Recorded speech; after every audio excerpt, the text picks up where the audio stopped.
Vamos retomar com o terceiro painel sobre o tema Internet das Coisas. A gente já comentou um pouco isso em outros painéis, mas agora a gente vai aprofundar. Convidamos o mediador Pablo Steibel para retornar ao palco, diretor executivo do ITS Rio. Bem-vindo. Chamamos também, que já está aqui no palco, o líder de digital da GE para a América Latina, Loic Amon.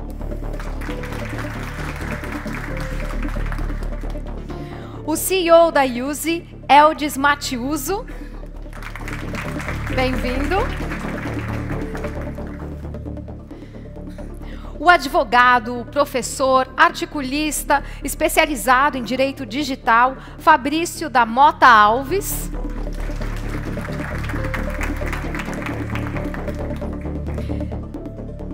E convidamos também o diretor da SO System SolidWorks para a América Latina, Mário Velezi. Bem-vindo. Agora é com você, Fábio. Olá, bem-vindo a todos ao terceiro painel. A Jovem Pan me fez o convite de moderar esse debate, que eu acho que é um dos debates mais importantes e mais esquecidos que a gente tem tido. Internet das coisas é o tema do presente e parece que é uma coisa do futuro, né? Todo mundo no bolso tem uma internet das coisas aí. Tem uma coisa que se chama celular, ela tem internet e a gente consegue entender a revolução que isso significa para as pessoas. A Jovem Pan é uma rádio que pensa de forma transformadora, tem um aplicativo que 200 mil pessoas, por essa internet das coisas, acessam conteúdo da Jovem Pan diariamente. É revolucionário e internet das coisas significa que a internet vai estar em tudo.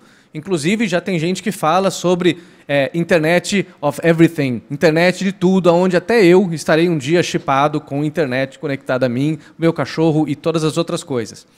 E o Brasil passa por um momento muito importante, que é o Plano Nacional de Internet das Coisas. Um outro diretor do ITS Rio, de onde eu venho, Ronaldo Lemos, está muito envolvido com isso e o Brasil está pensando como fazer um plano aplicado, prático, que favoreça a inovação no setor. Porque o setor privado já está pensando nisso há algum tempo, está na hora da gente pensar para onde a gente tem que ir. Eu vou então abrir a primeira sessão de perguntas e eu vou pedir para as pessoas aqui, porque esse é um painel especial, que nós temos 3 pessoas do setor privado e a gente falou bastante sobre eles e agora eles têm um ponto de vista de falar da visão deles. Então, que no início das suas falas, vocês por favor se apresentem, fale o nome da empresa e rapidamente o que ela tem feito para a internet das coisas, começando talvez com a primeira provocação, que é: o que o Brasil tem feito sobre a internet das coisas que é admirável? O que a gente deveria manter que a gente tem feito? Mário, posso começar contigo? Sim. Primeiro, bom dia a todos. Obrigado pelo convite. É um prazer estar aqui com todos vocês. Bem, eu sou diretor para a América Latina da Dassault Systems SolidWorks. Estou na companhia há 12 anos, desde o processo de startup da SolidWorks aqui na Latinoamérica. E falou-se muito de startup hoje, né? Enfim. E realmente, quando nós falamos de internet das coisas, o que nós temos feito regionalmente, o que o Brasil tem feito em relação a isso, são temas bastante genéricos, né? A gente pode, aí no decorrer da nossa fala, dar aqui até alguns cases, enfim, coisas nesse sentido. Mas eu vejo também um dos temas que eu gostaria de colocar como relevantes aqui, que isso não é o futuro. Na verdade, o Brasil já está, nós já estamos, e isso já é uma realidade. E aí a gente vai poder debater um pouquinho mais sobre isso aí. Loic, quer falar em seguida? Eu sou Loic Amon, da GE, sou responsável pela área digital. Hoje, dia 28 de julho, 11 milhões de equipamentos estão sendo coisas, né? Desde celulares até máquinas locomotivas, estão sendo conectadas à internet das coisas. Quando eu dava a mesma estatística no ano passado, em palestras, eu falava 8,5 milhões. Quer dizer, a gente falou de tecnologias exponenciais hoje, estamos vendo essa aceleração vertiginosa da internet das coisas, e isso, vamos chegar, as previsões são de 50 bilhões de dispositivos conectados até 2020, e 2020 é amanhã, né? 2020 é amanhã. 50 bilhões. Desses 50 bilhões, provavelmente cerca de 60% vão ser máquinas, de alguma forma, máquinas, veículos, para um uso mais industrial. E você citou o estudo que está acontecendo, né, que está sendo patrocinado pelo BNDES. Já tem alguns números. A internet das coisas, ou a internet das coisas industrial, vai ter um impacto na economia mundial de 8,3 trilhões de dólares. E, para o Brasil, a estimativa da McKinsey é que seja 190 bilhões por ano. Então, isso pode representar o oxigênio, o crescimento que a nossa economia tanto almeja, né? E eu vejo sinais. Tem 3 setores principais onde esse potencial da internet das coisas vai ser realizado no Brasil. A primeira, obviamente, não é uma surpresa para ninguém, é agribusiness. A gente já tem hoje colheitadeiras. Eu estava conversando com um desses futurólogos recentemente, que estava indo para a Bahia ver a colheita de algodão, e já tem colheitadeiras sem lugar para a pessoa. Não é que é como o Uber está fazendo hoje em Pittsburgh, onde tem uma pessoa sentada atrás de um volante, caso alguma coisa dê errada. Não tem lugar, não tem assento. Então, isso é uma das avenidas, um dos potenciais grandes do Brasil. O segundo são cidades inteligentes, e os paulistanos aqui vão entender. Vou citar um exemplo: semáforos. Pensem em semáforos controlados por IoT, né? O que isso poderia gerar para uma cidade.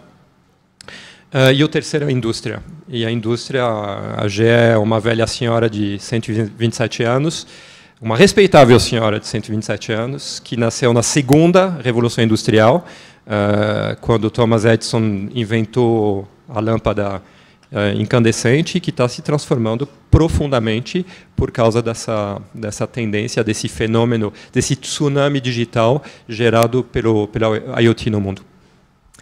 Eldes, indo para você para o próximo. Você tem a Yuzi, ela é uma empresa que é um negócio inteligente, né? Como é que é essa experiência? Bom dia a todos. A Yuzi, ela tem um propósito claro, que é romper a forma tradicional da venda de seguros, né, no Brasil. Então, ela foi concebida para ser uma empresa absolutamente diferente da maneira tradicional de vender seguros no Brasil.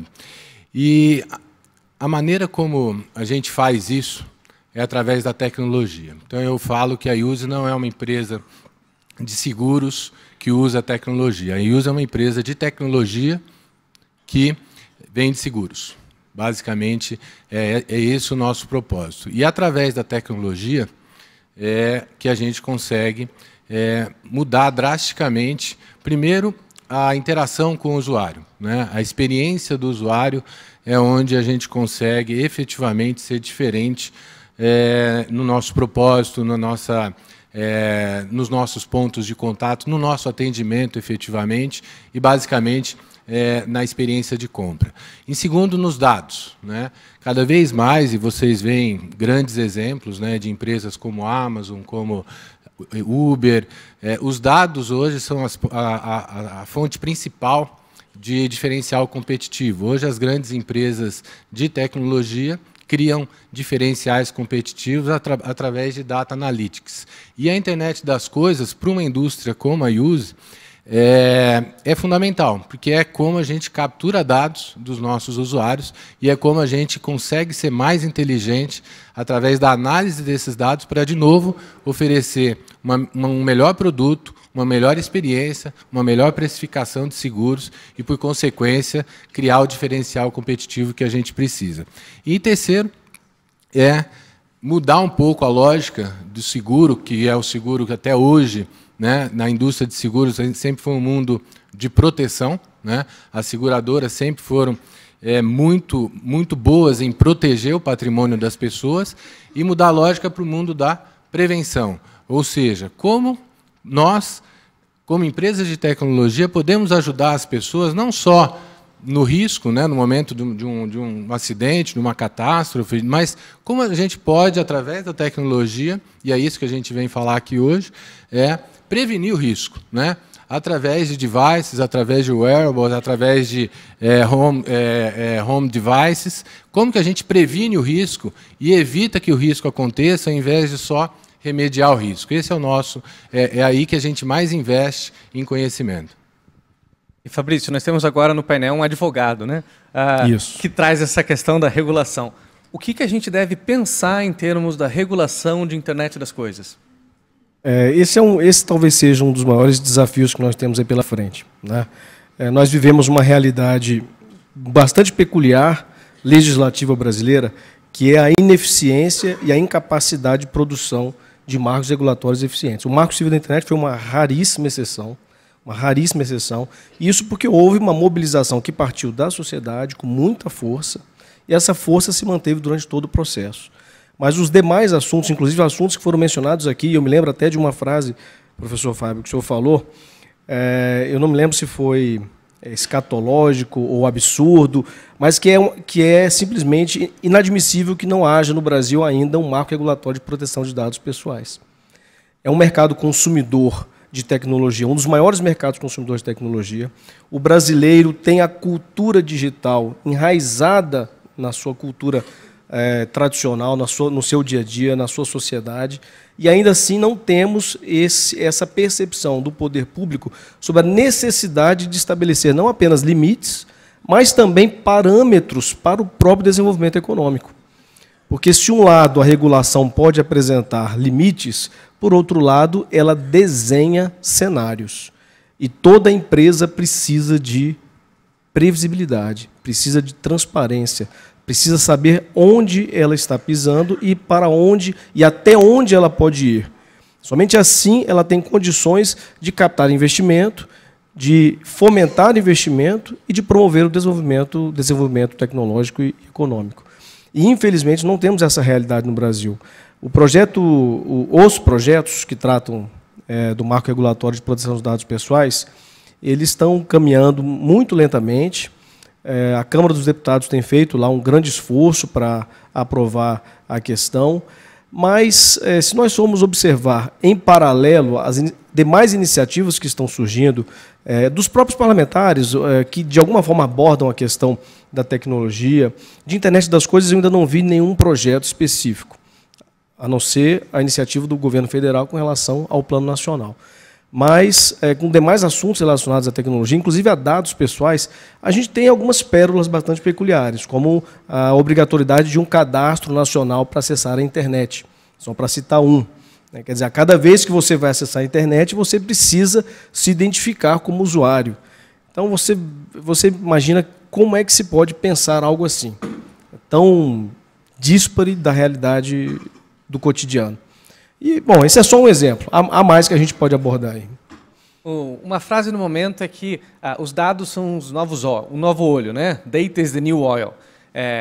E, ao mesmo tempo, no Brasil, quando você pensa, por exemplo, na saúde, na agricultura e na inovação, uma das coisas mais caras de se comprar são os dados. Ou eles são fechados, ou eles são bagunçados, eles não estão prontos. Como é que a internet das coisas está vendo essa revolução dos dados? Os dados aqui no Brasil também são um novo óleo? Quer falar? Eu posso dar o meu pitaco.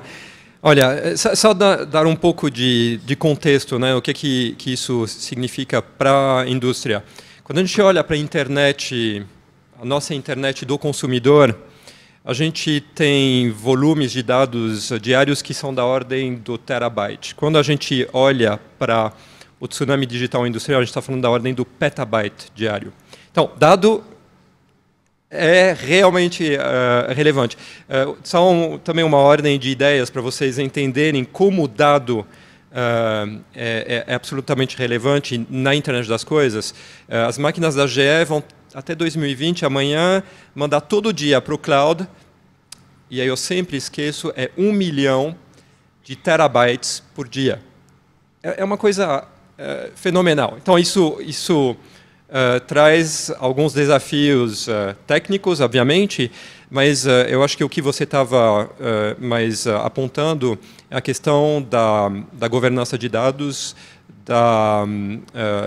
do ownership, de quem é o dono do dado, e quando você começa a mandar para o cloud dados das suas fábricas, de todo o teu ecossistema industrial, numa plataforma compartilhada, isso realmente tem que ser endereçado de uma forma muito clara. E se você acrescenta uma complexidade, que são o que o nosso amigo advogado vai depois provavelmente falar, que é o data sovereignty, né? a soberania de dados, em que você tem países, e o Brasil não é um deles ainda, que são super fechados e onde os teus dados têm que residir geograficamente no país onde eles foram gerados, né? Eles são considerados o oil, né? o petróleo que você estava dizendo. Então, na minha opinião, a questão do tratamento de dados num contexto de IoT industrial e de um IoT até talvez mais amplo é talvez o mais complexo. É mais complexo e mais desafiador do que os aspectos tecnológicos. Mas, se você me permite um pitaco aqui, se falou muito hoje, né, da questão da evolução da tecnologia. Qual é a linha do tempo em relação a isso? Onde nós vamos estar em 5 anos, 10 anos? Quer dizer, quando nós começamos a pensar isso, né? Se falou também da mãe aqui hoje, quer dizer, quando eu penso na minha mãe, há 80 anos atrás, quando ela tinha lá os seus 10 anos de idade e queria escutar a Jovem Pan, ela tinha que ir lá no interior de São Paulo passar por 3 fazendas, que era a única que tinha rádio, era a quarta, e isso virava uma diversão de domingo. E eu estou dizendo isso há 60 anos atrás, talvez. Então, pensando que hoje eu converso com ela por WhatsApp, eu penso isso na evolução do modelo mental, em pouquíssimo espaço de tempo para uma vida, onde nós vamos estar daqui 50 anos. Né? Quer dizer, se você coloca isso numa linha de tempo, eu reforço o que eu falei no começo, isso já acontece aqui. Então, o que precisa realmente ser levado a sério é a tratativa de dado, a segurança, a legislação. Se comentou hoje também um tema que eu acho também importantíssimo nesse sentido, que estamos debatendo aí no Congresso Nacional as questões de reforma trabalhista, gente brigando com gente, você me dá isso, eu aposento daqui tanto tempo, e ao mesmo tempo vem uma geração aí que não está preocupada com isso. Quer dizer, eu não vejo esse tipo de discussão hoje a nível Brasil, e isso me preocupa quando eu penso nessa timeline que eu comentei no começo. Euris, tem uma coisa que é central na internet das coisas, que é o hardware. Né? Porque para coletar o dado você precisa do aparelho, da peça, da placa e etc. E para ter casas inteligentes, para ter um cliente inteligente, para ter os dados, para ter esse petróleo, você precisa ter aquela perfuração que é o hardware. Como é que você vê, do ponto de vista de quem está empreendendo nesse setor, a dificuldade de hardware para a internet das coisas e a política nacional de importação, exportação, tributação, produção? Olha, eu não vejo isso como uma barreira, não. Eu acho que a indústria brasileira tem completo acesso ao hardware no mundo, na China, ou qualquer fabricante de hardware. Eu acho que o nosso maior entrave é muito mais conhecimento mesmo, sabe? Eu acho que a gente, infelizmente, ainda não tem o ecossistema de universidades, empresas, venture capital, que dá o push de inovação necessário, e governo principalmente, e aí quando eu falo governo, regulação, que dá o push, que estimule a inovação. Né?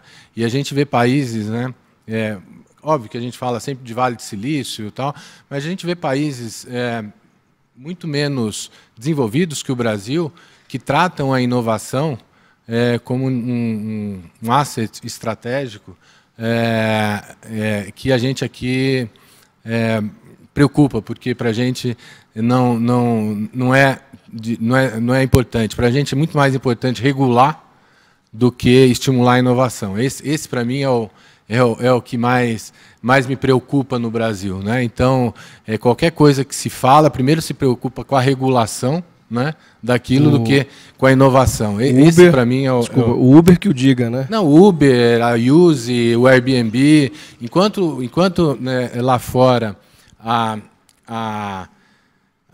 o critério é inove, depois a gente ver como que se adapta a regulação, aqui não. Se não tiver regulado, não pode, né? Então, essa é a grande dificuldade que eu vejo no Brasil. Mas voltando à pergunta, porque é importante, como que a gente, na indústria de seguros, né, a gente faz? A Use, por exemplo, ela já está desenvolvendo device que vai se conectar com celulares e vai acompanhar como as pessoas dirigem.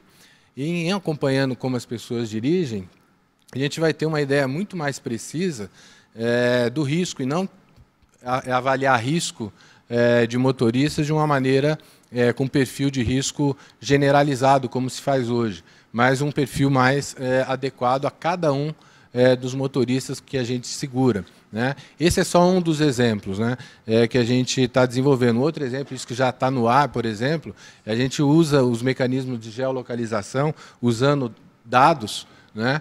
Então, por exemplo, hoje quando você cota um seguro de residencial, a gente usa toda a geolocalização que existe e naquela geolocalização a gente sabe, através de Big Data, qual o risco de inundação, risco de aeronave, se é rota de aeronave ou não, índices de roubo naquela região, índices de danos elétricos, se cai muito raio ou não naquela região. E na hora que a pessoa está cotando, ela nem sabe, mas o nosso algoritmo já desenha o seguro para ela com base em todas essas informações de geolocalização. Então, a gente já utiliza muito dos dados que estão disponíveis e das tecnologias que já estão disponíveis para customizar uma pólice de seguro. E o próximo passo é a customização da pólice do seguro de automóvel. Então, já dá para fazer isso.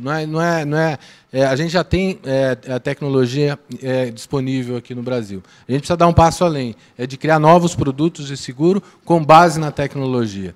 E aí que a gente esbarra em algumas coisas regulatórias. Fabrício, tem uma coisa, o Marco Civil da Internet, um dos marcos deles é inovação, né? A gente fala muito de privacidade, dados pessoais, mas se você ler a letra, está claro que inovação e incentivo ao mercado está lá. Questão de algoritmo Internet das Coisas. Para onde você acha que essa regulação de algoritmo Internet das Coisas deve ir? Qual que é o desafio maior? Olha, o Brasil está começando a acordar para essa realidade. Até pouco tempo atrás, se você pronunciasse essa palavra algoritmo, você ia provavelmente ser interpretado como um professor de matemática, professor de física, um cientista da computação. Mas hoje você já consegue obter uma informação um pouco mais apurada da importância e do papel dos algoritmos na prestação de serviços digitais. E aí a gente volta para a questão dos dados também. Até que ponto isso pode ou não pode influenciar as nossas escolhas, as nossas opções, a nossa própria opinião, né? Na medida em que eu assisti um debate bem interessante na FGV do Rio de Janeiro ano passado, em que uma pesquisadora, eu não me recordo o nome agora, ela fez um levantamento bem interessante. Ela fez um teste, ela colocou a expressão mulher bonita num buscador lá, eu não vou dizer qual, mas num buscador, né, um dos maiores, e obteve uma resposta gráfica, né, de imagens sobre o que seria mulher bonita para ela, usuária daquele perfil logado ali naquela máquina dela também, com base nos hábitos de consumo de serviços digitais, etc, etc.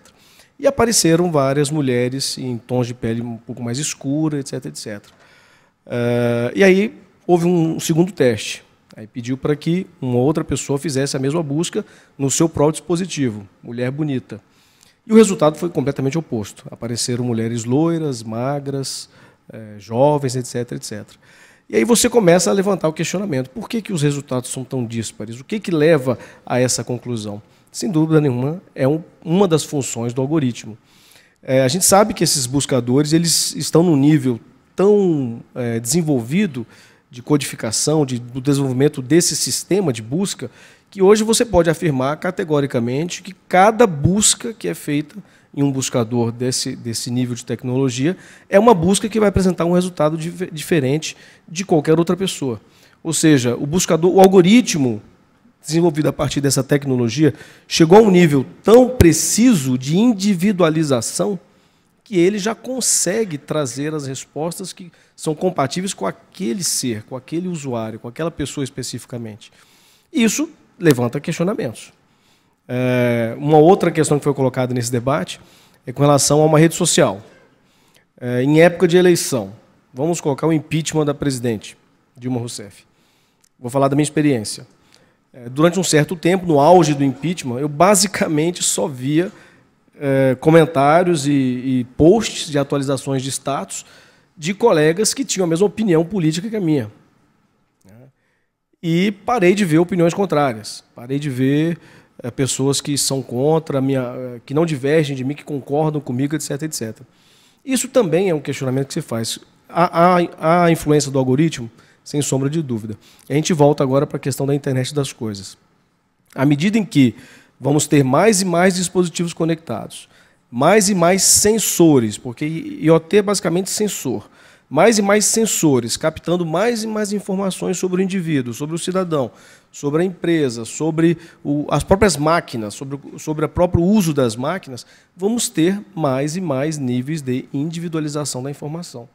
Isso, se não for muito bem debatido, se não for muito bem refletido, vai gerar necessariamente um conflito de interesse com relação à privacidade.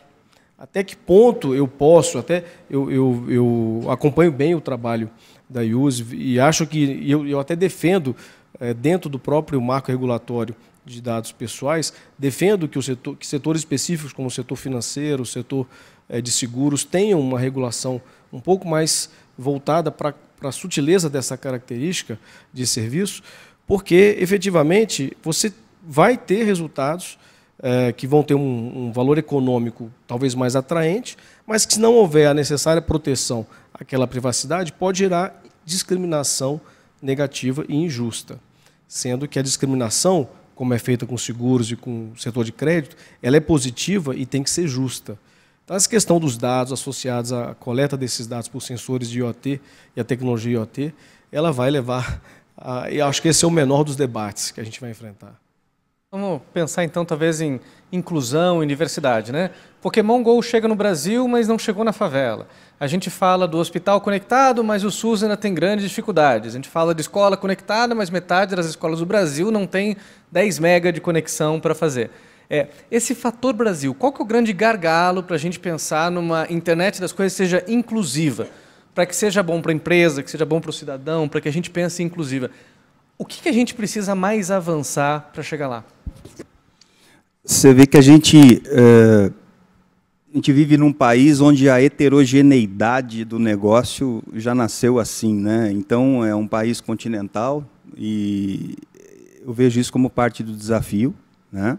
A homogeneização da população em termos de conhecimento, em termos de capacidade e tal, isso é parte do nosso processo de desenvolvimento. Olhando pelo outro lado também, se comenta muito em relação à perda de empregos, aquela questão de ressocialização da mão de obra, né? A gente tem exemplos aí, inúmeros no país, onde o próprio brasileiro se transformou, se reeducou para poder chegar lá, né? E o Brasil hoje é esse país que todos nós conhecemos. Já existe no Brasil a Associação Brasileira de Internet das Coisas.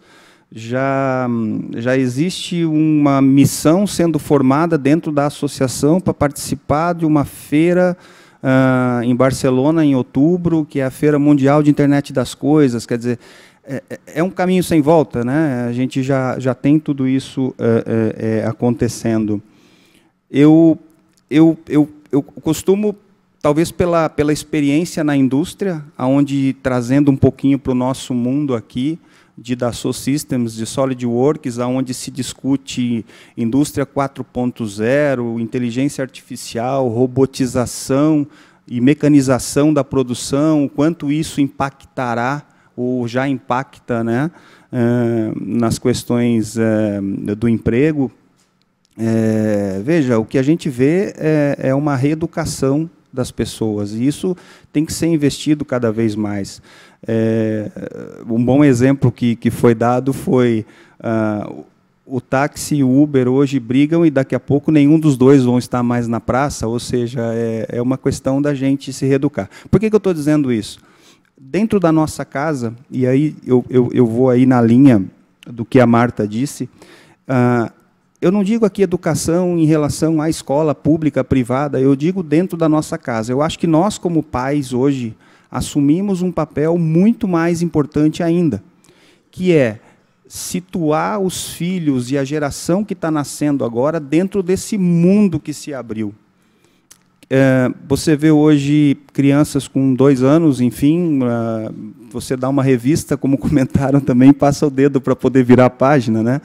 Então, esse é um mundo que não existia há 10 anos atrás, 15 anos atrás, talvez. Essa educação ela tem que começar dentro de casa. E aí a gente parte para a parte econômica e tudo mais. Aí é um outro debate, né? E mais quer comentar? Ainda nessa questão da educação, eu acho interessante a gente estar aqui debatendo a internet das coisas. No painel anterior se falou, no primeiro painel se falou sobre baleia azul. E eu vou fazer um link com essa questão da educação que começa dentro de casa. Hoje, qualquer lugar que você vai, qualquer círculo social, qualquer comunidade, você pode perguntar quem tem filhos adolescentes. Aí vão levantar as mãos. Quem tem filhos adolescentes com o celular na mão? Aí, com certeza, 90% vai levantar a mão também. Aí você continua questionando. Quem efetivamente acompanha ou orienta o filho sobre como deve usar aquele celular com acesso à internet? Ou que efetivamente fiscaliza, ou que efetivamente tem a noção do que pode ser acessado através daquele celular. As mãos vão começando a sumir, né? E aí a gente entra no debate de internet das coisas, onde em pouquíssimo tempo nós vamos ter sensores instalados em todos os lugares, em roupas, em acessórios, em dispositivos smart, todos os dispositivos smart possíveis. E as pessoas simplesmente ficam maravilhadas com a tecnologia e vão presenteando uns aos outros. Vão dando para os seus filhos, vão passando para frente. Olha, meu filho tem um relógio da Apple, um iWatch. Meu filho tem um Samsung S3. Meu filho tem enfim. E vai criando aquela cadeia de consumo que não tem uma reflexão adequada. O perigo que está aí está justamente na falta dessa cultura digital, dessa reflexão sobre as consequências da tecnologia. Porque quando se fala, por exemplo, em baleia azul, na verdade, a reflexão não é sobre... Parece até que estão querendo criminalizar a internet. Esse debate... inclusive, tem projetos de lei que estão basicamente criminalizando a internet. Parece que a internet é culpada pelo que está acontecendo, quando na verdade não é. Você vai observar que há um número bastante expressivo de crianças vítimas desse tipo de assédio, esse tipo de indução à prática de suicídio e automutilação, que não tem o menor monitoramento dos pais. Aí você vê filhos que têm acesso a PlayStation, Xbox, aí conectados na internet, que hoje tudo é conectado na internet, e o pai nem sabe com quem ele conversa. Vai olhar lá, meus sobrinhos têm mais de 50 amigos, meu sobrinho fala 3 línguas, ele tem amigos em todas as 3 línguas. Você não tem a menor ideia de quem sejam. Então, a gente está falando aqui de um ponto bem lá na frente, quando a gente está bem lá atrás, nessa questão do autoconhecimento. Pensando agora nos palavrões, né? A gente tem algoritmo, criptografia, inteligência artificial, robótica, blockchain. São palavras que são extremamente difíceis das pessoas entenderem para que serve. Estão diretamente ligadas à internet das coisas. Qual que você acha que é o palavrão que as pessoas deveriam prestar atenção para entender a internet das coisas e o mercado? Acho que todo mundo está acompanhando o advento da inteligência artificial e como ela, nos últimos 4, 5 anos, se desenvolveu, né? Então, só para dar um contexto, quem é da área de ciência da computação, a inteligência artificial ela patinou, andou para trás durante muito tempo, porque era uma linguagem de máquina, era uma linguagem de programação, onde o homem tentou fazer com que, através da programação, fizesse a máquina ser inteligente. Isso jamais aconteceria. E de 4, 5 anos para cá, através da IBM e através de outros pesquisadores, em vez de se programar a máquina, se programou a máquina para ela aprender como uma criança, que é a programação cognitiva. E isso deu um salto quântico na inteligência artificial, e isso permite hoje com que a inteligência artificial seja o grande salto que eu acho que a humanidade vai ter para os próximos anos. Então, muito mais do que a internet das coisas, e a gente está no fórum de internet das coisas, mas muito mais do que pensar em internet das coisas, o que as grandes empresas hoje de tecnologia pensam é inteligência artificial. Por exemplo, o Google, não sei se vocês sabem, mas o fundador do Google falou: daqui 10 anos, apenas 20% da receita do Google vai vir de marketing. Hoje, o Google é uma empresa de marketing, 80% a 90% da receita do Google vem de marketing. Mas como assim? Eu falei, não. O Google hoje é uma plataforma tão grande de base de conhecimento, todas as buscas, todos os e-mails, tudo aquilo que a gente captura de informação está servindo como base para a construção de uma grande plataforma de inteligência artificial. Qual é o nosso credo? O nosso credo é que inteligência artificial vai estar presente na casa das pessoas, como luz elétrica, como gás, como água, né? E a interação homem-máquina vai deixar de existir através de screening, através de botão, e vai ser uma interação quase que humana, né? Então, você vai acordar de manhã e você vai interagir com a máquina, assim como o filme, quem assistiu aquele filme Her, ou aquele filme a série Black Mirror, vai ser mais ou menos isso. Você vai conversar como se conversasse com um ser humano, e você vai ter a sua compra feita na Amazon, o seu seguro realizado, seus filhos levados para a escola através de um carro autômato, tudo isso através da inteligência artificial. E isso não é para coisas daqui 50 anos, é coisas para daqui 10 anos. Então, empresas como o Google, empresas como a Amazon, empresas como IBM, já têm a tecnologia necessária para isso. Basta que a infraestrutura agora se adeque para que isso seja permeado e distribuído, né? Então, o Google virou uma máquina de inteligência artificial. Agora, só é uma questão de distribuição. Como é que isso vai ser distribuído no mundo é a grande questão. Isso não é para o futuro, não é ficção científica, é para a semana passada. A gente fez um evento semana passada onde um dos nossos vice-presidentes, na verdade, conversou com uma turbina de geração elétrica. Ele literalmente, no palco, conversou com ela como se conversa com Alexa, Siri, etc. E ele interagiu com ela, ela respondeu, ele chegou a fazer uma série de operações, e através da inteligência artificial, não só em reconhecimento de linguagem natural, né, que é o termo técnico, mas também nos algoritmos que são usados para minerar esse tsunami de dados, né, que a gente estava falando. A quantidade de dados que o mundo gera hoje é completamente inteligível para uma mente humana. Todo mundo está de acordo comigo, né? A gente chegou num volume em que o ser humano não é mais adequado a essa ordem de grandeza. Através de inteligência artificial, quando você captura dados de pressão, temperatura, velocidade de máquinas, pode ser uma turbina, vou pegar uma turbina de avião, né? Através desse tipo de algoritmos, você consegue, por exemplo, detectar uma potencial falha com 3 meses de antecedência. E eu vou repetir alguma coisa que eu ouvi no painel anterior, sair do reativo para o preditivo. E um preditivo que só é possível através dessas mentes artificiais. E, de novo, eu não estou falando de Terminator. Inteligência artificial é uma coisa, consciência artificial é outra. A gente fez progressos enormes em inteligência artificial. A gente está, de novo, né, nessa curva exponencial, isso está explodindo.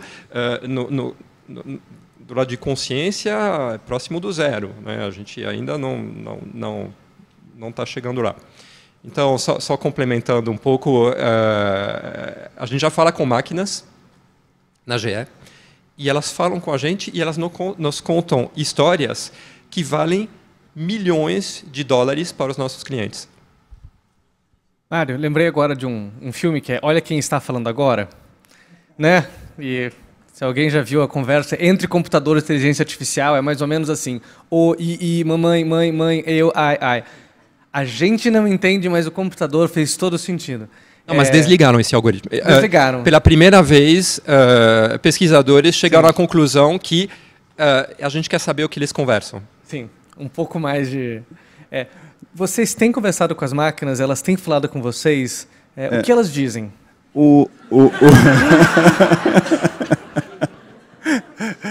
Eu gostei desse exemplo aqui. Mas talvez o maior exemplo de internet das coisas que nós temos hoje, e eu tenho certeza que 100% das pessoas aqui têm, é o próprio corpo humano, né? Quer dizer, se você pensa que o Criador, dependendo da tua religião, ele inseriu ali sensorzinhos que vão dizer para o teu coração a velocidade da batida cardíaca de acordo com a velocidade com que você corre. Quando você chuta uma pedra no chão, a mensagem que sai do seu dedão que vai para o cérebro, quer dizer, isso nada mais é do que a sensorização das coisas que nós já tínhamos no nosso próprio corpo, sendo transferida agora para um outro mundo que nasce, né? É bastante ilimitado quando a gente começa a pensar sobre isso, né? A inteligência artificial, juntamente com outras tecnologias aí, a gente falou muito de realidade virtual, e a própria impressão 3D. Você sabe que hoje, por exemplo, nós temos na Dassault Systems uma solução dentro de uma plataforma, e você vê, a gente não tem limites nesse sentido, não nós, mas todos, no sentido de que você imagina que para um futuro próximo, isso já vai estar presente esse ano. Você é hoje um proprietário de uma autopeças que vai produzir vai projetar determinado produto ali, dentro de um conceito, de um design, de tudo mais. Daí você fala, opa, legal, agora eu preciso produzir, mas eu não tenho uma fábrica. Essa fábrica ela vai estar disponível hoje on demand na internet. Você consegue fazer um upload, enfim, de situações suas e imprimir em alguns outros lugares do mundo, aonde você vai receber essa peça depois pelo correio. Ou seja, quer dizer, isso vai muito longe, né? Da parte das smart cities, projetos básicos hoje que eu vejo com uma facilidade, entre aspas, de serem implantados e que deveriam existir no Brasil inteiro. É como Goiânia está fazendo, a questão inteligente dos ônibus, de você estar ali no ponto com o seu celular, sabendo exatamente o teu circular lá, quantos minutos falta para ele chegar e onde ele está, de acordo com o mapa, né? Se você pensar que no Brasil hoje tem mais celular que gente, é uma coisa um pouco mais lógica que deveria existir, né? Então, a questão da conversa das máquinas, ela é uma questão que ela já existe, né? Enfim, não é uma coisa de futuro. Fabrício, perguntaram aqui sobre os desafios para a massificação, né? Vamos pensar então quais deveriam ser os direitos das máquinas, se deveriam ter direitos ou não devem, já que elas estão falando, né? Que tipo de responsabilidade elas devem ter, o algoritmo, a robótica, a realidade virtual que eu crio. Como é que a gente pensa nessa... Para onde é que o direito está indo para pensar essa massificação na internet das coisas? Bom, primeiro que se eu tivesse a resposta a essa pergunta, eu acho que eu estava muito rico hoje, porque eu acho que não tem pergunta mais bem formulada do que essa. Eu posso falar sobre o que eu já vi, o que eu vejo efetivamente de tentativas de regular. Há um foco muito específico na contenção dessas tecnologias. Eu não vejo propostas, interesses em viabilizar a inovação e o desenvolvimento tecnológico. Eu vejo, na verdade, iniciativas cada vez mais frequentes no sentido de conter essa tecnologia. O debate hoje, principalmente no Congresso Nacional, ele é bastante pautado pelo aspecto da visão da justiça criminal. E os atores que mais exercem influência sobre o processo decisório político nesse ambiente legislativo são justamente os órgãos de persecução penal. Então, se você fizer um levantamento sobre as tendências de decisão legislativa que existem em torno dessa questão da tecnologia, você vai chegar à conclusão, fatalmente, que há muito mais interesse em punir, em criminalizar, em conter, do que efetivamente estabelecer parâmetros e definições de responsabilidade. Você tem muito mais a intenção. A Baleia Azul surgiu, a primeira coisa que vem é um projeto de lei para tornar crime. Esses dias agora houve um projeto que tinha como fundamento conter a masturbação adolescente. E o objetivo é justamente punir também a internet em função dessa abertura que ela permite, da sua arquitetura de infraestrutura. Então, o interesse tem sido esse. Claro que isso coloca o Brasil numa posição de desvantagem competitiva. Mas, enfim, é o que nós temos aí exposto para todos verem. Bom, temos 5 minutos para encerrar o painel.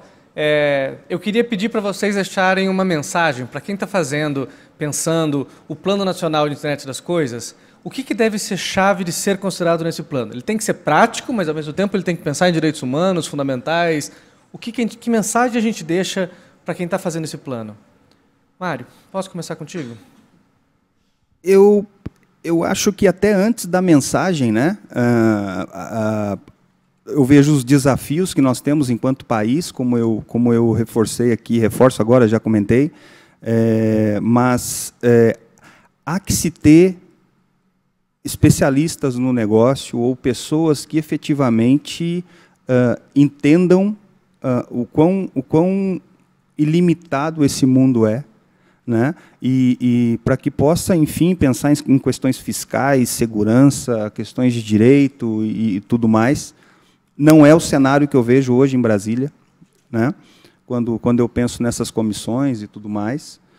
Isso é uma preocupação que eu tenho. Talvez a mensagem seja essa, no sentido de buscar esse tipo de conhecimento com quem efetivamente entende do negócio, né? Para poder suportar essas decisões. Eu tenho muito receio de como as coisas são feitas. E aí, como bem comentou ali agora, enfim, a gente corre um risco muito grande de perder competitividade, se isso não for feito da maneira correta. Mário pede que a discussão do plano seja mais inclusiva de diferentes setores e especialistas. Com certeza. Luke, qual seria a sua mensagem? Eu gostaria de ver, óbvio, fora os aspectos mais evidentes de estímulo, incentivo, tributação, infraestrutura, etc. Para mim, como é que a gente surfa ou aproveita esse potencial criativo do país, esse ecossistema vibrante que a gente tem em cidades como São Paulo, mas tem também alguns polos tecnológicos pelo país afora. Como é que a gente aproveita esse potencial do Brasil e sabendo que quem não aproveitar esse potencial, e eu estou falando aí de outros países, vão se tornar Ugandas digitais no futuro. Ugandas digitais. Eu vou um pouco na linha do que foi colocado com relação à necessidade de inclusão de especialistas. Mais uma vez, eu já falei várias vezes, reiteradamente, o que eu mais vejo é uma carência de debate qualificado. Não há, simplesmente não há. Especialistas são trazidos o tempo todo para serem ouvidos em comissões, em ambientes de debate público, mas no momento em que se vai desenhar o texto, esses especialistas parece que são desprezados. Exatamente.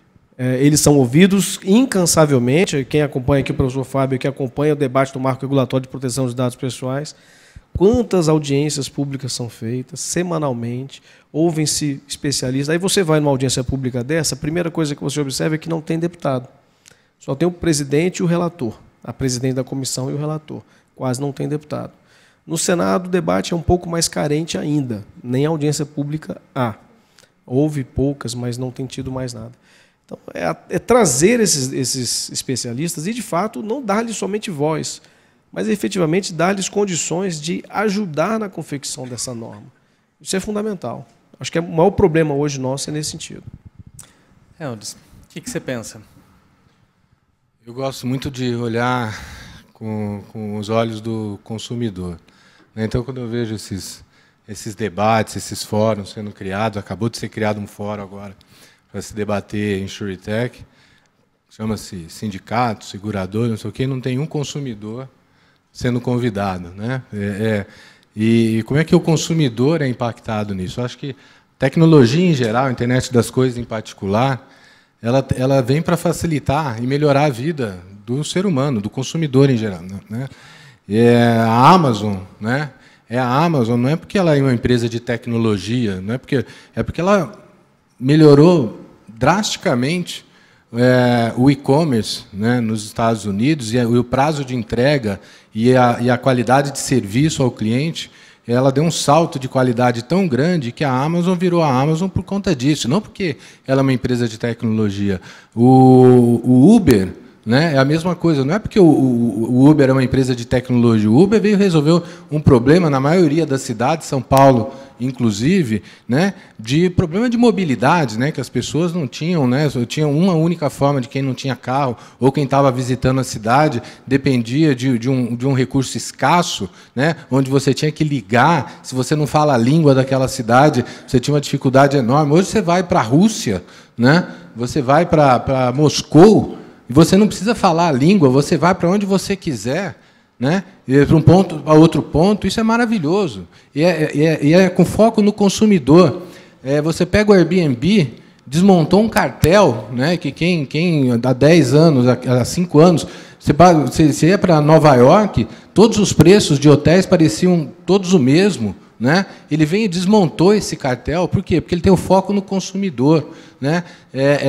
Então, essas empresas de tecnologia usam, né, a internet das coisas, a tecnologia, né, porque elas pensam no consumidor, né? Elas pensam em melhorar a experiência do usuário, elas pensam em facilitar a vida de quem usa o seu serviço, né? Eu acho que é essa a grande diferença, é essa cabeça que a gente tem que usar a tecnologia, né, pensando sempre no consumidor, naquele que vai usar, né? Isso eu acho que é o que falta em todas as discussões, né? Pensar no consumidor, né? Ser customer-centric. Pensar, então, no consumidor e pensar nos experts para a criação da política pública. Muito obrigado pelo painel. A gente encerra agora a transmissão. Queria agradecer aos palestrantes, também aos presentes, e ao Jovem Pan pelo convite de moderar.